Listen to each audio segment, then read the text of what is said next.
aujourd'hui mettre la question du développement de ce pays au centre de toute action politique et de tout débat politique. Figurez-vous qu'aujourd'hui, par exemple, un président de la République peut arracher une majorité parlementaire sans passer par les urnes. Et l'opposition aussi est restée dans ce format-là, d'une opposition radicale.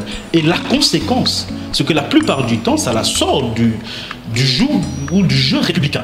Et finalement, nous avons des institutions qui sont déstabilisées. Aujourd'hui, il y a ce jeu de ping-pong entre le président de la CENI et le ministre des Finances.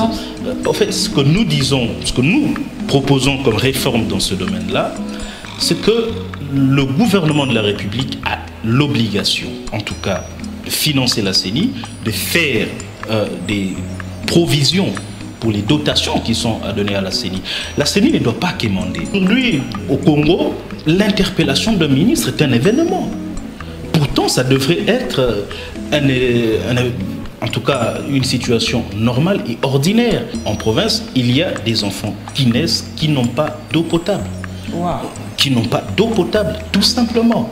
Il y a des enfants qui naissent dont les mères sont tellement en état de malnutrition que leurs mamelles ne sécrètent même pas le lait maternel. On voit très bien les résultats. Cette législature est éloquente en exemple de l'inexpérience des députés. Donc nous avons besoin des députés de qualité, des députés qui ont une certaine expérience du travail parlementaire. S'il y a une majorité déjà qui est au Parlement, on sait déjà par exemple que c'est telle faction politique qui a la majorité, automatiquement c'est lui qui a le Premier ministre. Vous voulez créer un précédent en politique? Vous avez déjà eu dans ce pays une majorité qui n'a pas été négociée.